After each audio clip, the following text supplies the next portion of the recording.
Elle allait perdre la maison qu'elle avait mis toute sa vie à construire, pour sa propre fille. Si vous pensez connaître le poids de la douleur, attendez d'entendre cette histoire.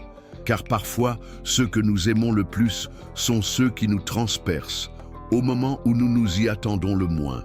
Et il y a des blessures qui ne saignent pas à l'extérieur, mais dans l'âme. Si vous regardez cette vidéo, je vous encourage vivement à ne pas quitter la chaîne sans vous abonner. Nombreux sont ceux qui regardent nos histoires et sont touchés, mais ne sont pas abonnés. Abonnez-vous dès maintenant pour ne manquer aucune autre histoire qui peut sauver votre foi et votre espérance. Car aujourd'hui, vous comprendrez comment Dieu peut agir, même quand tout semble perdu. Et peut-être, en écoutant cette histoire, découvrirez-vous qu'il existe bel et bien une issue à ce qui vous étouffe au plus profond de vous-même. Elle s'appelait Hawa Diop, noire, sénégalaise, le sourire aux lèvres, mais toujours l'air un peu lasse, comme si elle portait des mondes sur ses épaules. Elle était arrivée à Lyon 29 ans plus tôt, alors que la neige la fascinait encore et que les Français, quelque peu méfiants, demandaient si le Sénégal avait des maisons en briques ou simplement des paillotes. À l'époque, elle travaillait comme commis de cuisine dans un restaurant appelé La Rotonde, près de la place Bellecour, et même les doigts brûlés par l'huile et l'eau bouillante, elle économisait chaque centime pour pouvoir un jour s'acheter un chez-soi. Ainsi, pierre après pierre, sueur après sueur, elle construisit non seulement son modeste appartement dans un vieil immeuble du 3e arrondissement, mais aussi une vie pleine de sens, imprégnée de l'odeur du café Touba qu'elle préparait chaque matin et de la douce musique de la kora qu'elle aimait écouter en souvenir de son mari, Abdoulaye, que la vie lui avait enlevé trop tôt. Ce matin de mai, le soleil était si doré qu'il semblait fondre sur les toits gris de Lyon. Hawa se réveilla avant le réveil, le cœur battant à un rythme étrange, comme s'il heurtait quelque chose de dur. Elle leva les yeux vers le plafond blanc fissuré juste au-dessus du placard et l'espace d'un instant, elle craignit que tout, même le plafond, ne s'écroule sur elle. Elle se leva lentement, ses genoux grinçant comme de vieilles portes, et alla préparer du café Touba dans la petite cuisine carrelée de bleu. L'odeur puissante des clous de girofle et du café se mêlait à la brise fraîche de la fenêtre, apportant avec elle les bruits du quartier qui s'éveillait. Klaxons, pas précipités, et la chanson du fleuriste du coin qui chantait toujours « Bella Ciao ». Hawa regarda la table de la cuisine où se trouvait encore, intacte, la coupe de fruits secs qu'Abdoulaye aimait tant, et sentit une pointe de nostalgie lui serrer le cœur. Mais même dans ses rêves les plus fous, elle n'aurait pas pu imaginer le coup qui l'attendait ce jour-là, et qu'il viendrait de la seule personne en qui elle avait confiance, les yeux fermés, sa fille. Sa fille s'appelait Seynabou, mais presque tout le monde l'appelait Nabou. Elle avait 26 ans et avait hérité des traits de son père. Un visage longiligne, un front large et une peau d'ébène, si belle que même les inconnus la complimentaient dans la rue. Mais contrairement à sa mère, elle avait un tempérament mêlant feu et tempête. Depuis toute petite, Nabou disait que Lyon n'était pas assez grande pour ses rêves. Elle aimait la nourriture, les couleurs vives et, par-dessus tout, l'idée de laisser son empreinte sur le monde. Et Hawa, même si elle craignait parfois de perdre sa fille à cause de l'ambition, soupirait toujours de fierté en la regardant cuisiner des plats comme le yassa ou le mafé, mêlant épices sénégalaises et touches françaises. Pour Nabou, la vie était comme un plat afro-fusion, tout pouvait et devait se mélanger. Pour Hawa, certaines choses ne se mélangeaient pas, et surtout, des racines aussi profondes que la maison n'étaient pas perturbées. Hawa finissait son café lorsqu'elle entendit l'interphone sonner, strident, presque agressif. C'était Nabou qui montait l'escalier en courant, ses sandales claquant sur le marbre du vieil immeuble. Elle entra dans l'appartement, essoufflée, vêtue d'un blazer orange vif et d'énormes boucles d'oreilles ornées de perles colorées. Un sourire nerveux éclairait son visage, un sourire qui trahissait plus la joie que la joie sincère. Sans même s'asseoir, ni demander à sa mère si elle avait bien dormi, elle laissa tomber son sac sur la chaise et dit, la voix tremblante d'excitation et de peur, « Maman, j'ai fait quelque chose d'important, de très important. » Mais tu dois m'écouter avant de discuter. Hawa sentit le sol trembler sous ses pieds, comme si elle était sur la planche d'un bateau en pleine mer. Elle s'accrocha au lavabo, prit une grande inspiration, mais savait déjà au fond d'elle-même que quelque chose de précieux allait lui être arraché. Nabou commença à parler si vite qu'elle semblait cracher les mots. Elle expliqua qu'elle avait rencontré un investisseur français du nom d'Étienne Charbonnier, propriétaire d'une chaîne de bistrots modernes sur la presqu'île, et qu'il avait été captivé par les plats Afrofusion qu'elle préparait pour des événements privés. Elle raconta qu'il l'avait encouragée à ouvrir un restaurant Afrofusion au cœur de Lyon, près de la rue Mercière, où les loyers étaient exorbitants, mais où l'afflux de touristes et de locaux garantissait gloire et succès. Nabou, les yeux brillants, dit qu'Étienne contribuerait à une bonne partie du capital, mais qu'il avait besoin qu'elle investisse quelque chose de concret pour montrer son engagement dans le projet. Et pour Nabou, rien n'était plus concret que l'appartement où il vivait. Hawa, qui écoutait immobile, sentit son sang se retirer de son visage. C'était comme si chaque mot prononcé par sa fille était un caillou jeté dans une flaque d'eau, créant des ondulations qui s'enfonçaient profondément dans ses souvenirs. « J'ai déjà signé le contrat de vente, maman. Il ne te reste plus qu'à le signer aussi. » La voix de Nabou était presque un murmure, comme si c'était seulement à ce moment-là qu'il prenait conscience du poids de ses paroles. Le silence qui s'installa entre eux était si épais qu'il semblait avoir du corps. Hawa sentit un picotement dans sa main, l'odeur du café qui brûlait sur le feu, mais elle ne bougea pas. L'appartement était bien plus que des murs et des sols. C'était là qu'Abdoulaye était arrivé avec des sacs remplis de poissons frais du marché de la Croix-Rousse. Là où Hawa avait pleuré toute la nuit en découvrant qu'elle n'aurait pas d'enfant. Là où elle gardait, dans une malle marron, des lettres écrites en wolof et de vieilles photos délavées, certaines au bord rongé par le temps. Et maintenant, tout cela, son nid, son histoire, pouvait devenir un enjeu dans le jeu des rêves de sa fille. Hawa ne pouvait rien dire. Elle tourna simplement le visage vers la fenêtre, comme si elle cherchait dans la rue une réponse qui ne viendrait pas. Le vent froid qui soufflait par la fenêtre sembla faire frémir encore plus les épaules d'Hawa. Elle ressentait la douleur physiquement, comme si une partie d'elle-même lui était arrachée, morceau par morceau, et elle n'avait qu'une envie, crier, mais les mots étaient bloqués. Finalement, elle regarda Nabou, qui attendait toujours sa réponse avec anxiété. Ce n'était pas seulement l'appartement qui était en jeu, c'était l'histoire de toute une vie, les sacrifices de sa mère au Sénégal, les nuits de dur labeur, l'amour qu'elle portait encore à la terre qu'elle avait laissée derrière elle. Hawa prit une grande inspiration et d'une voix fluette demanda « Tu veux vraiment faire ça ? Tu veux vendre le seul endroit où tout ce que j'ai accompli est conservé ? Où mon mari, mon amour pour lui, tout est ?» Nabou hésita un instant, le regard fuyant, comme si elle savait déjà que cette question ne concernait pas seulement l'appartement, mais la valeur des souvenirs, le poids de la perte. Et c'est là, à ce moment-là, que se produisit ce qu'Hawa redoutait le plus. Sa fille, la tête pleine de rêves, tourna le dos à tout ce en quoi sa mère croyait et répondit froidement « Oui, parce que cet appartement ne me retiendra plus. J'ai besoin d'être libre, maman. Je vais conquérir le monde, et tu dois comprendre que la vie ne se résume pas au passé. » Ces mots transpercèrent Hawa comme un couteau brûlant. Son cœur s'emballa, et elle goûta l'amertume de la trahison. Comment pouvait-elle comprendre? Comment pouvait-elle accepter que sa fille veuille construire son avenir au prix de détruire son propre passé?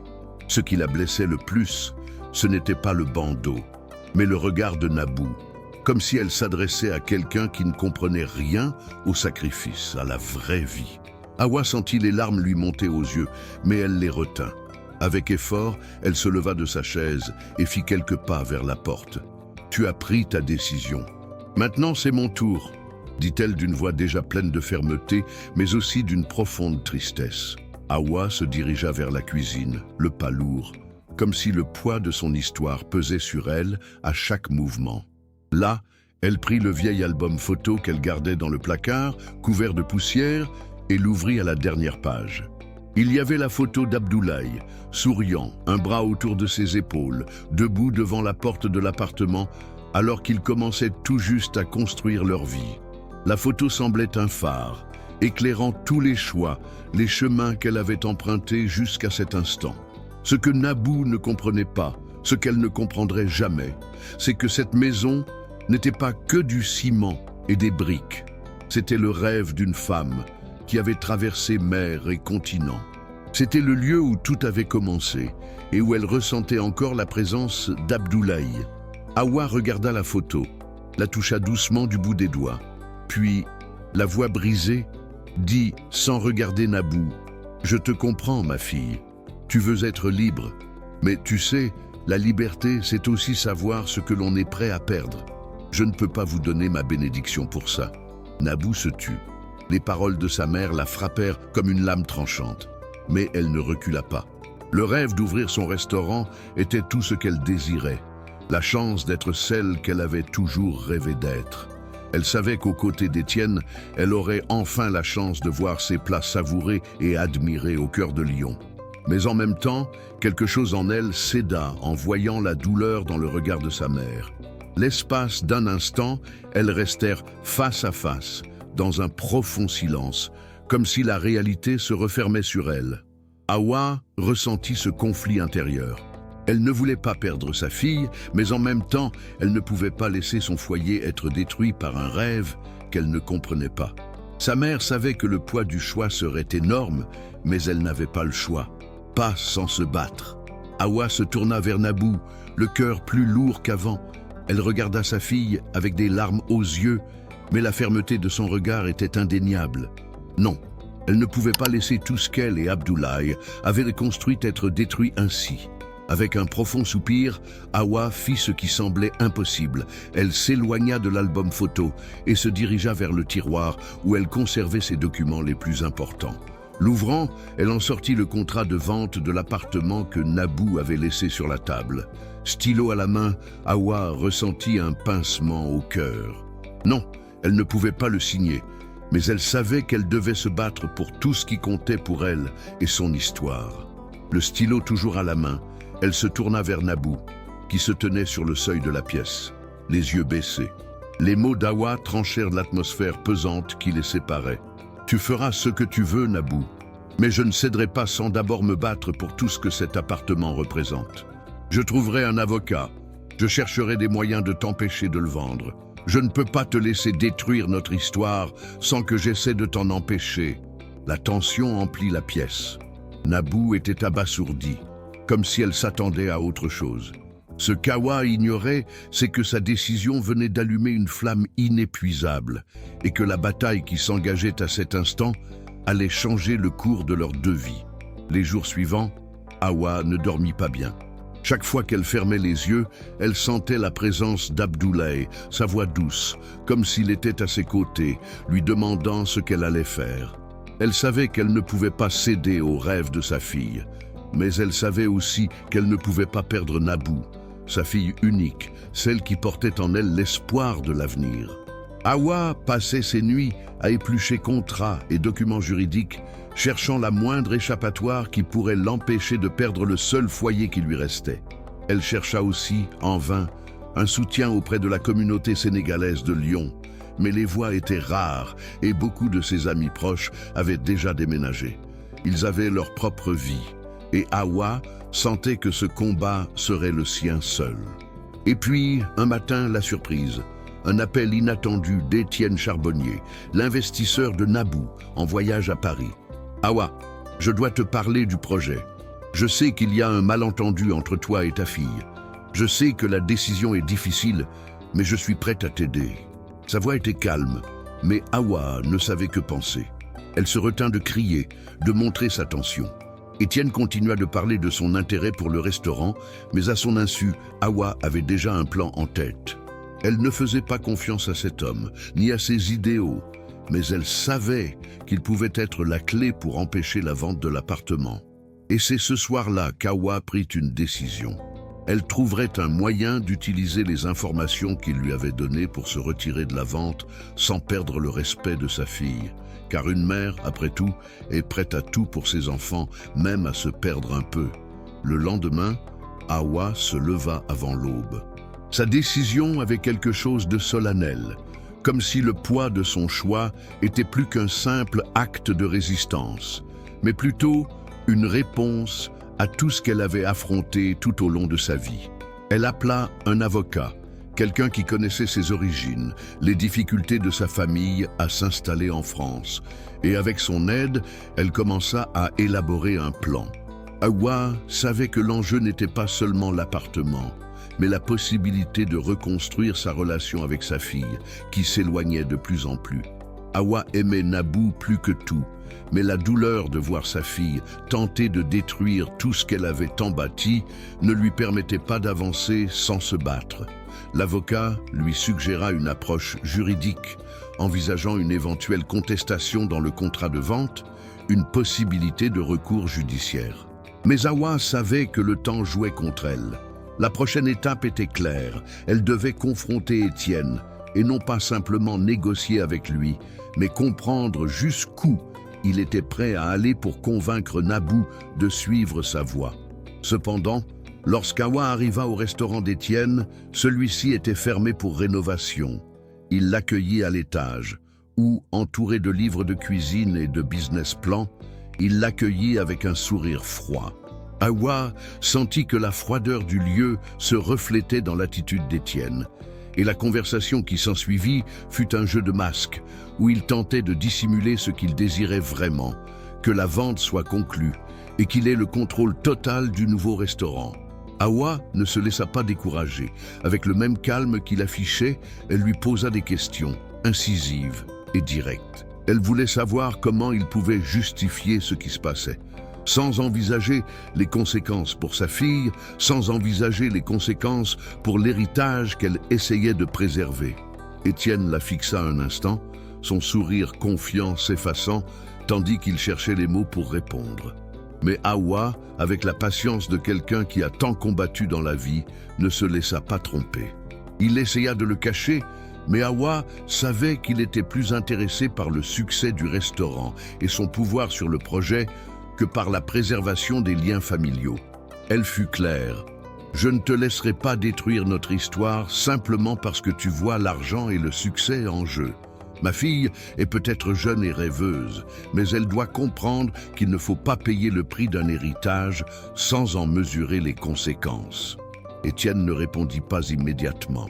Hawa voyait bien qu'il réfléchissait à ce qu'il venait d'entendre. Et pendant un instant, elle pensa qu'il n'était peut-être qu'un homme de plus essayant de manipuler la situation.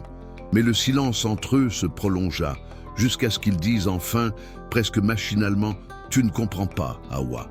Je comprends ton attachement au passé, mais l'avenir est différent, et la vie des gens change. Personne ne peut porter éternellement le poids d'un héritage. » Ces mots transpercèrent Hawa comme des lames tranchantes. Elle savait, avec une certitude cruelle, qu'Étienne essayait de la miner émotionnellement. Mais au lieu de céder, elle tint bon, plus déterminée que jamais. Elle se leva de sa chaise et se dirigea vers la fenêtre, contemplant la ville, où la vie continuait indifféremment à ses luttes intérieures. Lorsqu'elle se tourna vers lui, son expression était sereine, mais emplie d'une force qu'il n'aurait probablement pas pu imaginer. « Je me battrai pour ma fille et cet héritage, Étienne.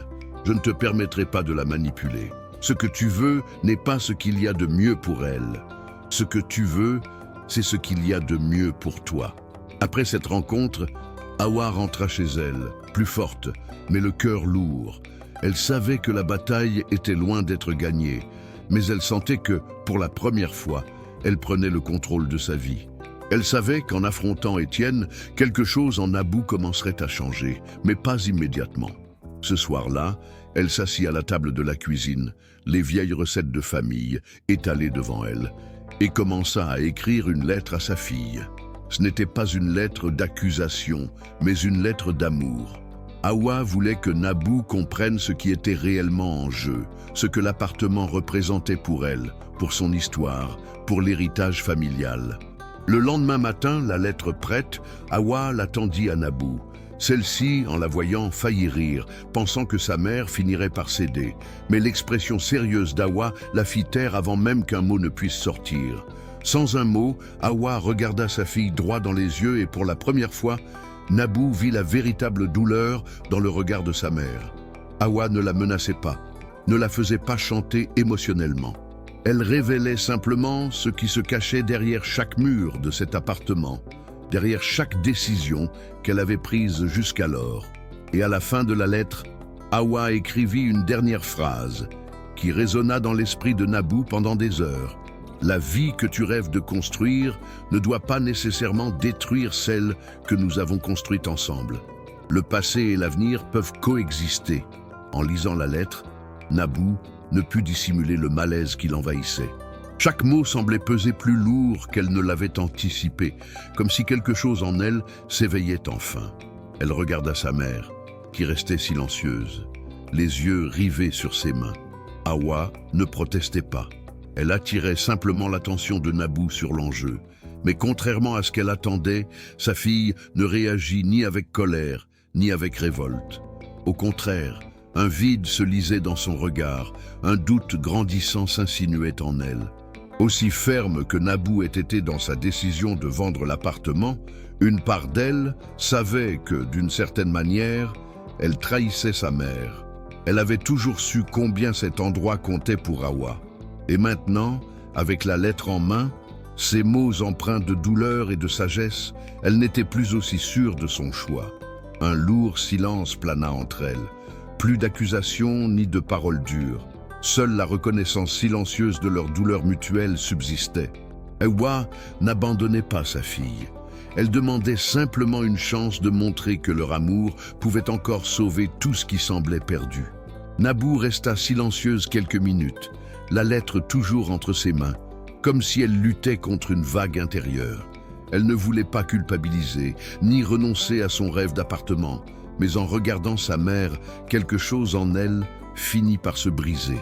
C'était comme si la lettre était un pont entre elles, un pont de compréhension qu'elle n'avait jamais perçu auparavant. Puis, à voix basse, Nabou parla enfin. « Maman, je ne savais pas que ça comptait autant pour toi.